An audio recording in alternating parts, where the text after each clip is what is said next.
Hindi isang biro ang 6 na taon, paghihirap, pagsusumikap ang ibinabaon.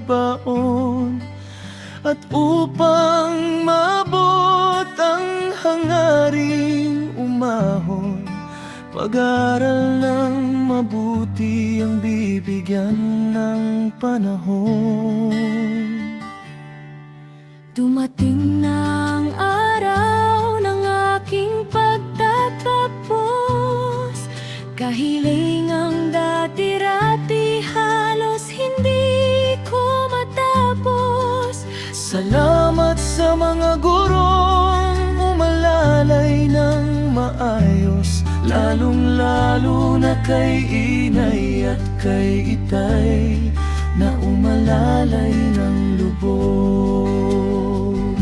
Salamat po, Inay, salamat po, Itay, salamat sa lahat ng inyong pagsusubaybay. Salamat sa mga tao na nagsilbing kagapay.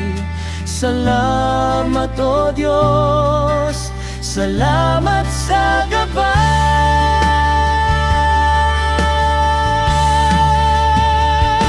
Itong mga luha ko ay luha ng pambihirang tagumpay, kapalit ng pagmamahal sa sarili na walang humpay.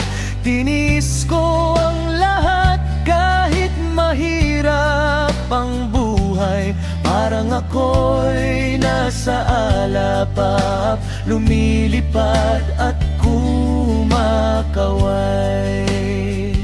Salamat po, Inay, salamat po, Itay, salamat sa lahat ng inyong pagsusubaybay. Salamat sa mga tao na nagsilbing kagapay.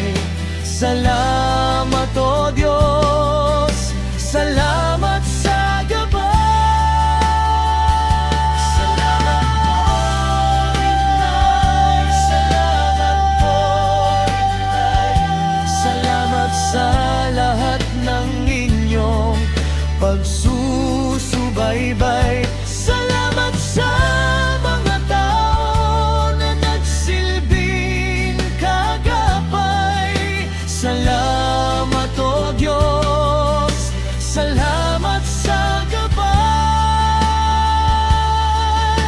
Habilin ng mga magulang ay dapat pakinggan, ng ating mayayakap ang saya ng pakiramdam, gawing makabuluhan ng landas na paroroonan,